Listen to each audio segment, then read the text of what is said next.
CP hospital multi speciality health care centre पिछले 20 सालों से आपकी सेवा में तत्पर, आधुनिक और विश्व स्तरीय सुविधाओं से लैस, जिनमें इमरजेंसी, क्रिटिकल केयर, ट्रॉमा एवं accident care, blood bank, CT scan, dialysis, sonography. CP hospital multi speciality health care centre, Jaipur road, Gangapur city, Rajasthan. Contact number 8094231550। News 7 Rajasthan देख रहे सभी दर्शकों को मेरा नमस्कार और आप सभी को शुभ प्रभात। और सबसे पहले आप सभी को आज़ादी के अमृत महोत्सव की बहुत बहुत शुभकामनाएं। जय हिंद और वंदे मातरम। आज तीसरी राष्ट्रीय लोक अदालत का आयोजन गंगापुर सिटी में किया जा रहा है और जो नया परिसर बना है, नया भवन जो बना है, वहाँ पर राष्ट्रीय लोक अदालत का आयोजन किया जा रहा है। राष्ट्रीय लोक अदालत का जो कॉन्सेप्ट है, ये आम आदमी से जुड़ा हुआ कॉन्सेप्ट है। अदालतों में बढ़ते हुए मुकदमे, अदालतों में बढ़ती हुई पेंडेंसी और लगातार तारीख पे तारीख, समय पर न्याय नहीं मिलना, इन सारी चीज़ों को देखते हुए कहीं ना कहीं ये जहन में आया, ये दिमाग में आया कि एक ऐसा कॉन्सेप्ट लाया जाए जब लोगों का त्वरित न्याय मिले, सस्ता न्याय मिले और लोगों को न्याय के लिए भटकना ना पड़े। बहुत सारे मामले ऐसे होते हैं जिनमें अलग अलग विभागों से रिलेटेड मामले होते हैं, जिनमें हम केस मुकदमे चलते रहते हैं, तारीखें चलती रहती हैं, लेकिन लोगों को या उपभोक्ताओं को समय पर न्याय नहीं मिल पाता, या उनका फैसला नहीं हो पाता, या केसेस का निस्तारण नहीं हो पाता। इन चीज़ों को ध्यान में रखते हुए एक कॉन्सेप्ट लेकर के आया गया है राष्ट्रीय लोक अदालत का। अलग अलग विभाग यहाँ मौजूद रहते हैं, इसके अलावा जो न्यायाधीश हैं वो यहाँ मौजूद रहते हैं और बहुत सारे मामलों का यहाँ पर निपटारा किया जाता है, जहाँ कम से कम लोगों को राहत ज़रूर मिलती है। तो आइए, तीसरी जो राष्ट्रीय लोक अदालत है, इसका आयोजन यहाँ नए न्यायिक परिसर भवन में किया जा रहा है गंगापुर सिटी में, उसका मैं लाइव आपको दिखा रहा हूँ और उम्मीद ये करूँगा आप ज़्यादा से ज़्यादा शेयर ज़रूर करेंगे, ठीक है ना, ताकि हर आम आदमी तक ये बात पहुंच सके कि आखिर राष्ट्रीय लोक अदालत का उद्देश्य है क्या और इससे जनता को राहत कितनी मिलती है। जैसा कि मैं अपने कैमरामैन से कहूँगा, जो अलग अलग डिपार्टमेंट यहाँ पर है, चाहे बैंकों से रिलेटेड आपके ऋण से संबंधित मामले हों, विद्युत विभाग या रेवेन्यू से रिलेटेड मामले हों, वो अधिकारी यहाँ मौजूद रहते हैं। ऐसे मामले जो आपके लंबे समय से चल रहे हैं, जिनमें आपको लगातार अदालत के चक्कर लगाने पड़ते हैं और निस्तारण नहीं हो पाता, राष्ट्रीय लोक अदालत में ऐसे मामलों को सुलझाया जाता है।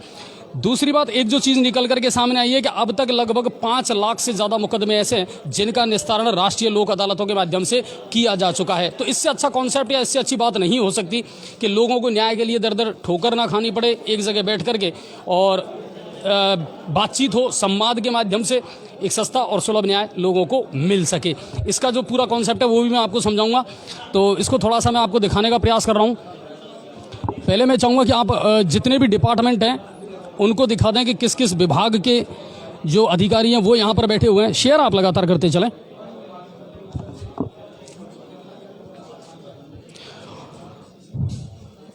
अलग अलग बैंक हैं, उनमें ऋण वसूली से या कॉम्प्रोमाइजेशन से जुड़े जो मामले हैं उनको सुलझाया जाता है। तो ये एक अच्छी बात है, क्योंकि लगातार आप बैंक जाते हैं, वहाँ आपका निस्तारण नहीं होता और कम से कम यहाँ आकर के उन चीज़ों का निस्तारण होता है। ब्रांच मैनेजर जी हमारे साथ मौजूद हैं बीओबी से, उनसे भी थोड़ा सा जानने का प्रयास करेंगे।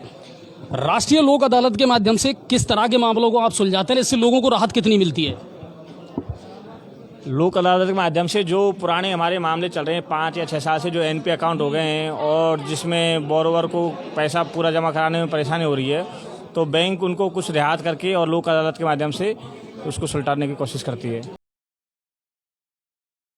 Agarwal coaching centre SSC, LDC, CET, railway आदि की प्रतियोगी परीक्षाओं की तैयारी के लिए सर्वोत्तम संस्थान। एलडीसी बैच में छात्राओं की फीस में 50% की छूट, स्थान सीमित, आज ही प्रवेश लें। संपर्क करें गणेश मिल, गंगापुर सिटी 9667003170 और 810450। अच्छा, कुछ मामले ऐसे भी आते हैं जो सीधा उपभोक्ताओं से जुड़े हुए होते हैं, उपभोक्ताओं की कंप्लेंट को लेकर के, या और भी अदर हो सकते हैं ऋण के अलावा भी, तो क्या वो इस तरह के जो मामले हैं वो भी यहाँ पर लाए जा सकते हैं? वैसे इस तरह के मामले अभी तक लोक अदालत में नहीं आ रहे हैं, पर बैंक ऐसे मामलों पे पूर्व में ही संज्ञान ले लेती है और जो भी उपभोक्ताओं के मामले होते हैं उसको ब्रांच लेवल के स्तर पे तुरंत निस्तारण कर देती है। ऋण संबंधी जो मामले हैं जो पेंडिंग में है, हाँ, ऋण संबंधी मामले जो हैं अदाई के, उनके लिए ही लोक अदालत में उनको ही नोटिस दिया जाता है। तो कुल मिलाकर के बैंकों में आपको चक्कर लगाने के लिए जो बार बार नहीं जाना पड़ेगा। होटल द पर्ल सभी अत्याधुनिक सुविधाओं से लैस क्षेत्र का एकमात्र hotel, swimming pool, press conference hall, marriage hall, wifi सुविधा से युक्त कैंपस। होटल द पर्ल, मोती खुशियों का, Jaipur bypass road, Gangapur city, जिला सवाई माधोपुर। कॉन्टैक्ट नंबर 74632 94686 और 94134 18417। लेवल के स्तर पे तुरंत निस्तारण कर देती है। ऋण संबंधी जो मामले हैं जो पेंडिंग में है, हाँ, ऋण संबंधी मामले जो हैं अदाई के, उनके लिए ही लोक अदालत में उनको ही नोटिस दिया जाता है। तो कुल मिलाकर के बैंकों में आपको चक्कर लगाने के लिए जो बार बार नहीं जाना पड़ेगा, यहाँ आकर के आप एक टेबल पर बैठ करके और बातचीत करके और आपके वो जो कॉम्प्रोमाइजन है ऋण संबंधी वो आप कर सकते हैं। अलग अलग बैंकों के जो काउंटर है वो यहाँ पर लगे हुए हैं जिनको आप देख सकते हैं। SBI बैंक है, उनके जो अधिकारी हैं वो यहाँ पर हैं। इसके अलावा विद्युत विभाग, सबसे ज़्यादा आप लोगों को लगता है कि साहब सबसे ज़्यादा कंप्लेंट विद्युत विभाग की आती है। विद्युत विभाग के जो मामले हैं अदालतों में और उपभोक्ता अदालतों में सबसे ज़्यादा मामले अगर रहते हैं ना तो वो विद्युत विभाग के रहते हैं। हारना जीतना या किसके पक्ष में फैसला होता है वो बात की बात है, लेकिन सबसे ज़्यादा कंप्लेंट जो रहती है वो विद्युत विभाग की कंप्लेंट रहती है। विद्युत विभाग के जो अधिकारी और कर्मचारी हैं वो भी यहाँ मौजूद है ताकि बिजली विभाग से जुड़े हुए जो मामले हैं उनका भी निस्तारण यहाँ लोक अदालत के माध्यम से किया जा सके। और सबसे अच्छी बात यह है कि अब तक 5 लाख से ज़्यादा जो मामले हैं, मुकदमे हैं, उनका निस्तारण लोक अदालतों के माध्यम से हो चुका है। अदालतों पर लगातार बोझ भी बढ़ता जा रहा है केसेज का, लगातार सुनवाई टाइम पर नहीं हो पाती है, टाइम पर इंसाफ नहीं मिल पाता है। सुप्रीम कोर्ट भी कई बार इस चीज़ को लेकर के टिप्पणी कर चुका है कि न्याय में देरी होना भी एक तरीके का अन्याय है, यानी इंसाफ अगर समय पर नहीं मिलता है तो वो भी एक तरीके से नाइंसाफ़ी कही जाती है। अगर लोक अदालतों के माध्यम से आम जन के जो समस्याएँ हैं, प्रॉब्लम्स है, अगर उनका सोल्यूशन होता है तो इससे बेटर कुछ नहीं हो सकता।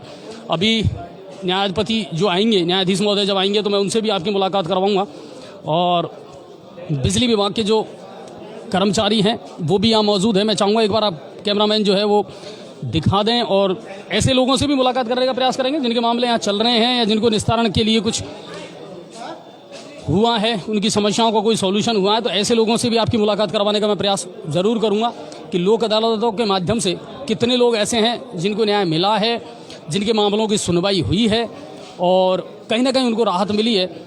जो लंबे समय से चक्कर लगा रहे थे, जिनके पेंडिंग में चल रहे थे मामले लेकिन वो सुलझ नहीं पा रहे थे, लोक अदालतों के माध्यम से ऐसे बहुत सारे मुकदमे हैं और मामले हैं जिनका निस्तारण हुआ है।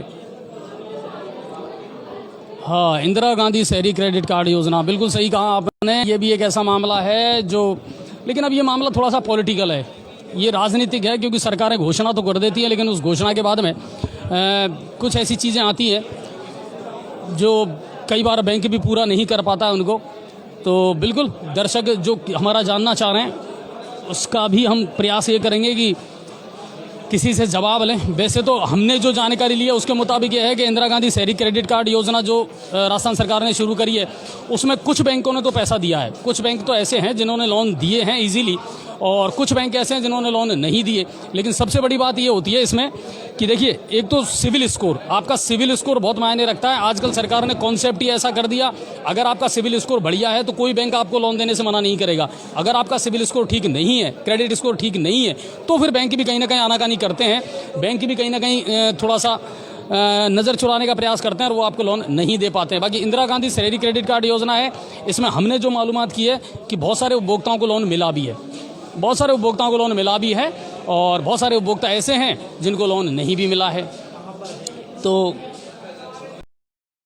ये बिल्कुल मैं आपको बता देता हूँ, हमारा जो SDM ऑफिस है, SDM ऑफिस के पास में ही न्यायिक परिसर बना है।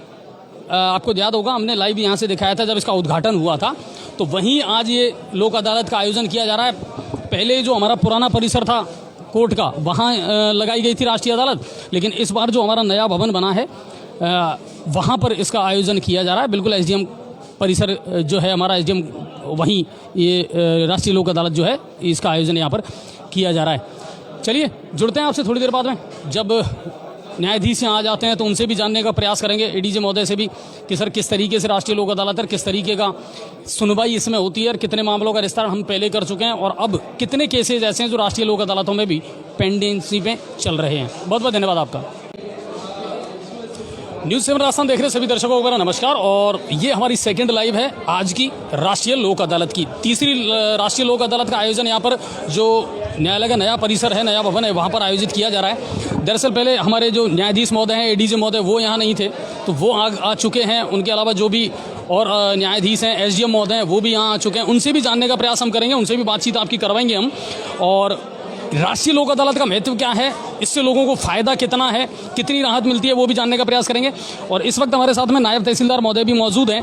दरअसल रेवेन्यू से जुड़े हुए बहुत सारे ऐसे मामले हैं जो कहीं ना कहीं आपको लगता है कि तहसील में साहब हमारे मामले पेंडिंग में चलते रहते हैं, सुनवाई अधिकारी नहीं करते हैं, समय पर उनका निस्तारण नहीं होता है, उन चीज़ों को लेकर के भी मैं जानकारी आपकी जो है करवाऊंगा नायब तहसीलदार महोदय से।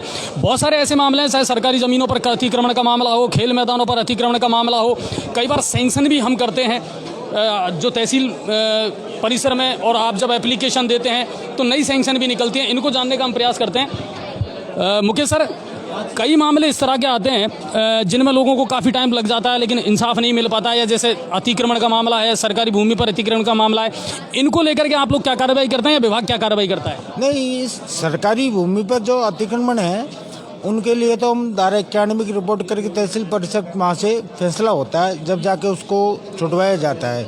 और वैसे कोई अतिक्रमण है जो छोड़ना चाहता है और वो बहुत सालों से बंद है, उस रास्ते को हम छुड़वाने की पूर्ण कोशिश कर रहे हैं। ऐसा हमने टीम गठित करके लगातार हम ये भी चला रहे हैं अभियान कि इतने जो भी रास्ते हैं अतिक्रमण शुदा उनको मुक्त करवाया जा रहा है। अच्छा मुकेश सर, कहीं ना कहीं ये मामले अब बहुत ज़्यादा बढ़ने लगे हैं कि चारागाह की भूमि है, सरकारी भूमि है, इस पर लोग अतिक्रमण तो कर ही रहे हैं, साथ ही साथ कब्जा करना, पक्के निर्माण कर लेना या उसमें फसल बो देना, इस तरह के बहुत सारे मामले सामने आए हैं। तो इन मामलों को लेकर के त्वरित कार्रवाई करने के लिए आपकी टीम या आप लोग क्या कार्रवाई करते हैं, और अगर ऐसे कोई मामले हैं तो उन लोगों को आप क्या मैसेज या चेतावनी देना चाहेंगे? नहीं, जो भी हमारे सामने समस्या आती है वहाँ से जो भी प्रार्थना पत्र जो लगाते हैं कि साहब हमारे चारागाह पर अतिक्रमण कर लिया, उन जगह पर हम हमारे जो द्वारा टीम गठित की गई है वो टीम जाती है और उसका सीमा ज्ञान करवा के निशानदेही करवाती है और उनको कब्जा हटाने के लिए पाबंद करके आती है। और अगर वो कब्जा नहीं हटाते हैं तो प्रशासन द्वारा उस अतिक्रमण मुक्त करवाया जाता है उसको। कुल मिलाकर के ये है कि अगर ऐसे लोग हैं जो फिर भी सुधरने को तैयार नहीं है तो ऐसे लोगों के खिलाफ फिर कानूनी कार्रवाई जो है वो भी की जाती है। बहुत सारे मामले हैं जो हमारे सामने भी आते हैं और कई बार लोग कंप्लेंट भी करते हैं कि सर कई एप्लीकेशन हम लगा चुके हैं, कई बार हम कर चुके हैं, लेकिन अतिक्रमण नहीं हटाए जाते हैं, या फिर अतिक्रमण हमको हटाने में कहीं ना कहीं सिर्फ लीपापोती कर दी जाती है और अच्छे तरीके से, मजबूत तरीके से उन अतिक्रमणों को हटाया नहीं जाता है या सरकारी ज़मीनों को मुक्त नहीं करवाया जाता है। ये सही बात है कि कई बार ऐसा होता है, देखने में कई बार ऐसा मामला आता है जब विभाग शिथिलता करता है, लापरवाही करता है, या पटवारियों के द्वारा समय पर जाकर के जाँच नहीं की जाती है, समय पर सही रिपोर्ट नहीं दी जाती है और फिर समय पर उन मामलों का, उन समस्याओं का निस्तारण नहीं हो पाता है। राष्ट्रीय लोक अदालत के माध्यम से सबसे अच्छी बात यह है कि अदालतों पर पड़ने वाला बोझ तो कम होता ही है, इसके अलावा यह है कि आपको न्याय के लिए भटकना भी नहीं पड़ता। और ये सबसे अच्छी बात यह है कि अभी जो आंकड़े आए हैं उसके मुताबिक 5 लाख से ज़्यादा मुकदमे ऐसे हैं जिनका राष्ट्रीय लोक अदालत के माध्यम से निस्तारण हो चुका है। और अभी भी चाहे फैमिली के मामले हों या फिर बैंकों से ऋण संबंधी कोई मामले हों, विद्युत विभाग के मामले हों, इन मामलों को सुलझाने में कहीं ना कहीं राष्ट्रीय लोक अदालत जो है वो मील का पत्थर साबित हुई हैं। मैं जो चाहूँगा कि हमारे जो कैमरामैन हैं वो एक बार फिर से इन चीज़ों को दिखाएं कि अलग अलग डिपार्टमेंट हैं, आप शेयर करते चलें। मेरी रिक्वेस्ट है ताकि सब इसका लाभ उठाएं, ज़्यादा से ज़्यादा लोगों तक ये जानकारी पहुंचे कि राष्ट्रीय लोक अदालत का महत्व है क्या, इसकी भूमिका है क्या और लोग किस तरीके से इसका फ़ायदा उठा सकते हैं। क्योंकि अक्सर लोगों की एक ही शिकायत रहती है कि साहब टाइम पर सुनवाई नहीं होती है, लगातार केसों में तारीख चलती रहती है और हमें इंसाफ नहीं मिल पाता। और जैसा मैंने अपनी पिछली लाइव में कहा है कि समय पर न्याय नहीं मिलना भी कहीं ना कहीं अन्याय है। अगर इंसाफ में देरी होती है तो ये भी सबसे बड़ी नाइंसाफ़ी है और ये खुद सुप्रीम कोर्ट कहता है समय पर न्याय मिले, लेकिन अदालतें क्या करें, ना उतने जज हैं, ना उतने कर्मचारी हैं, ना उतना स्टाफ है। मामले जो हैं, केसेज जो हैं वो बहुत तेज़ी से बढ़ते जा रहे हैं। आजकल लोग छोटी छोटी बातों पर तुरंत FIR दर्ज करवा देते हैं, तुरंत मुकदमे दर्ज करवा देते हैं और फिर उनकी एक लंबी फहरिस्त जो है, कहानी जो है, तारीखों को साधने का जो सिलसिला है वो शुरू हो जाता है। तो ये एक इस तरह के मामले हैं जिनको राष्ट्रीय लोक अदालत के माध्यम से सुलझाया जा सकता है और ये तीसरी राष्ट्रीय लोक अदालत है। और हमारे साथ में ADJ प्रमोद जी भी हैं, नेहा मैम हैं, अभिमन्यु सर हैं। ये इतना महत्वपूर्ण काम करते हैं जब सीधा लोगों से मिलते हैं, लोगों को इंसाफ देना, न्याय देना, सुनवाई करना, ये बड़ा मायने रखता है। और राष्ट्रीय लोक अदालत के माध्यम से किन चीज़ों को समाधान किया जा सकता है और ये कितने मायने रखती हैं राष्ट्रीय लोक अदालत, ये भी हम जानने का प्रयास करेंगे। और आप लोगों को भी कहीं ना कहीं ये जानने का मौका मिलेगा कि राष्ट्रीय लोक अदालत कितना बड़ा माइलस्टोन या वरदान साबित हो रही है आम आदमी के लिए। न्याय को लेकर के भटकने की ज़रूरत नहीं है, आप आइए, अपना जो केस है, अपना जो परिवाद है उसको डिस्कस करिए। समझौतों के माध्यम से बहुत सारी समस्याओं का समाधान होता है और अलग अलग विभाग जो हैं वो यहाँ बैठे हुए हैं। तो कुल मिलाकर के टेबल के बैठ करके अगर समस्याओं का निस्तारण होता है तो इससे अच्छी बात नहीं हो सकती है। एडीजे प्रमोद जी हमारे साथ मौजूद हैं और प्रमोद सर से जानने का प्रयास करेंगे। प्रमोद सर, तीसरी राष्ट्रीय लोक अदालत का हम आयोजन करने जा रहे हैं और आंकड़े कहते हैं कि 5 लाख से ज़्यादा मुकदमे ऐसे हैं जिनका राष्ट्रीय लोक अदालत के माध्यम से अब तक निस्तारण हो चुका है। कितना बड़ा वरदान साबित होती है राष्ट्रीय लोक अदालतें?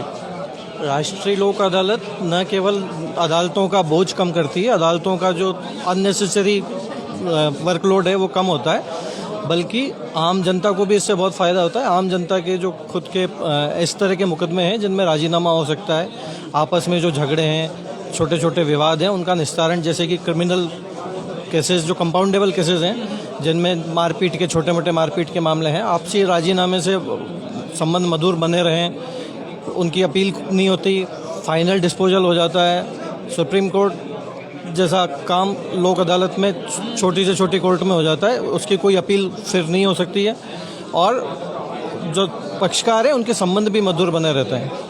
वो सर कहीं ना कहीं ऐसा लगता है कि जैसे अभी भी अवेयरनेस की कमी है, जागरूकता की कमी है। जितनी तेजी से प्रचार प्रसार होना चाहिए ग्रामीण क्षेत्र में होना चाहिए, लोग छोटी छोटी बातों पर केस मुकदमे कर देते हैं, ये राइट भी है उनका, लेकिन राष्ट्रीय लोक अदालतों का महत्व क्या है? यहाँ आकर के वो लोग, तो अवेयरनेस की थोड़ी सी कमी है, इसका प्रचार प्रसार ज़्यादा करने की आवश्यकता है। डेफिनेटली हम सब तालुका विधिक सेवा समिति, जिला विधिक सेवा प्राधिकरण, राज्य विधिक सेवा प्राधिकरण, राष्ट्रीय विधिक सेवा प्राधिकरण, इनका जो जब से गठन हुआ है तब से लोक अदालतों के प्रचार प्रसार का कार्य चल रहा है। इसका सबसे बड़ा जो जिम्मेदारी है वो आप लोगों के ऊपर भी है। मीडिया जितना अच्छे से चाहेगा इसका प्रचार प्रसार होगा, लोगों को तो मीडिया से ही पता लगता है। हम सब अपनी टीमें बनाते हैं, पैनल लॉयर्स होते हैं, पैरालीगल वॉलंटियर्स होते हैं, न्यायिक अधिकारी भी जगह जगह जाकर विधिक साक्षरता शिविर आयोजित करते रहते हैं।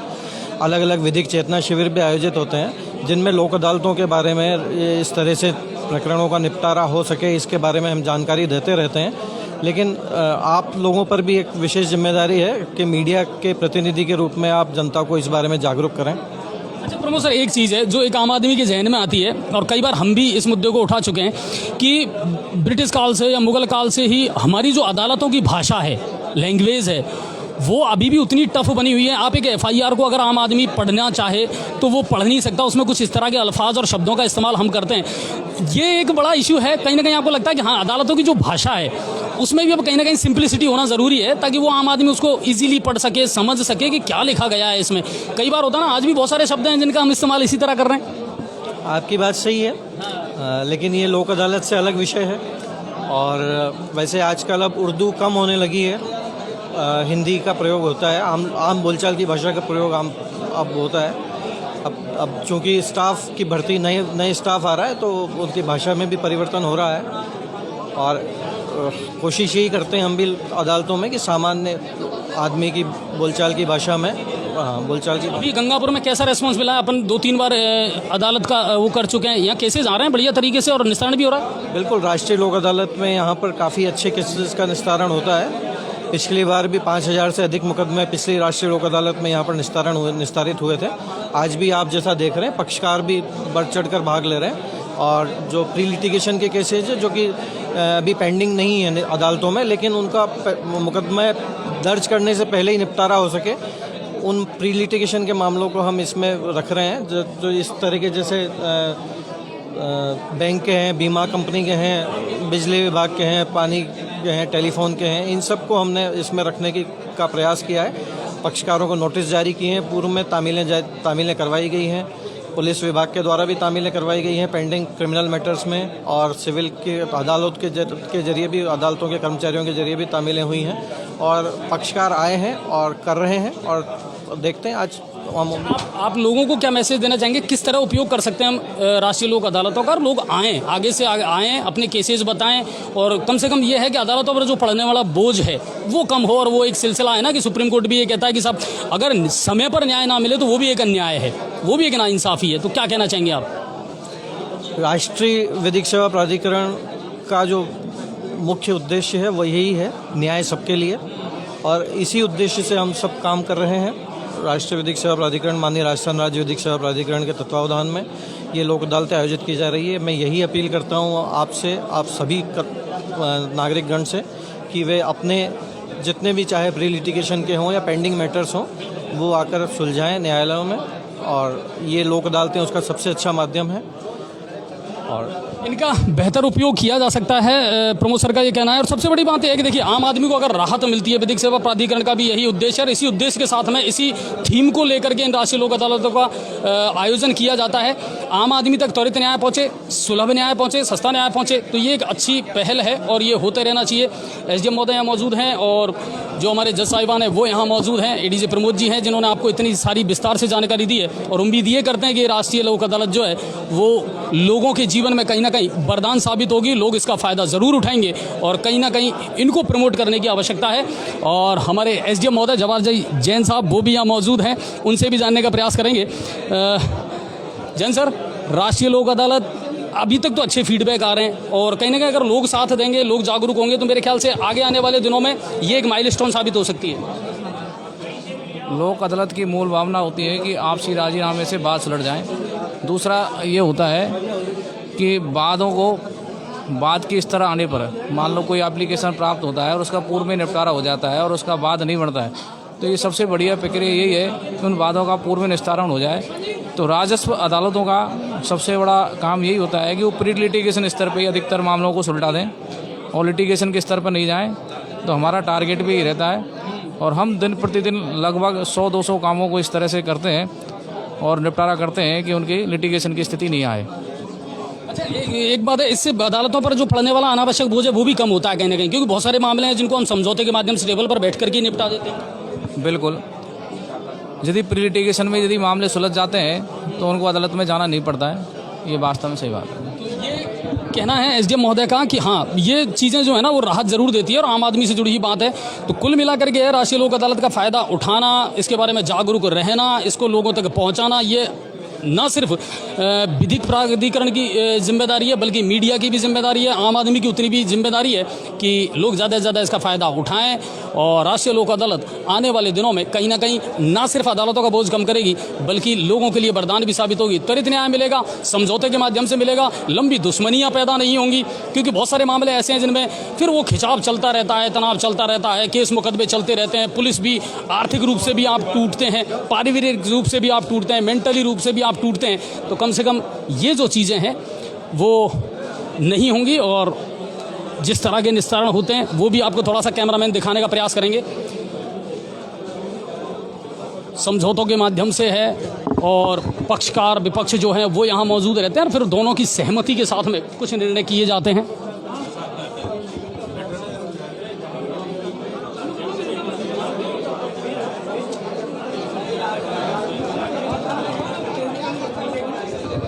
और इसी तरह का एक इसका कॉन्सेप्ट है कि लोगों को बुला करके, समझा करके, आपस में बातचीत करके और फिर मामलों का निस्तारण कर दिया जाए।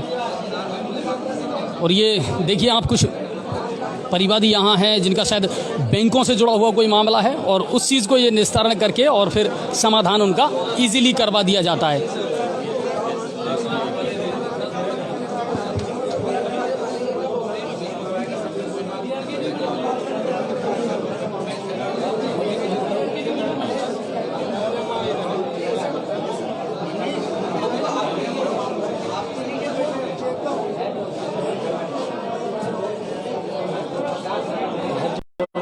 बिल्कुल बैंक से रिलेटेड ये मामला है और उसमें समझौते के माध्यम से या किसी न किसी माध्यम से तो इस तरह के मामले जो हैं इनका निस्तारण कर दिया जाता है। उम्मीद कर रहा हूँ आपको ये लाइव पसंद आई होगी आज की। और राष्ट्रीय लोक अदालत, तीसरी जो राष्ट्रीय लोक अदालत है उसका आयोजन यहाँ गंगापुर में किया जा रहा है। आप भी अपने मुकदमे, अपने केसेज जो हैं, अपने विवाद जो हैं उनको लेकर के यहाँ ज़रूर आएँ। आप सबका बहुत बहुत धन्यवाद। आपसे जुड़ने के लिए ज़्यादा से ज़्यादा खबर को शेयर ज़रूर करना ताकि आम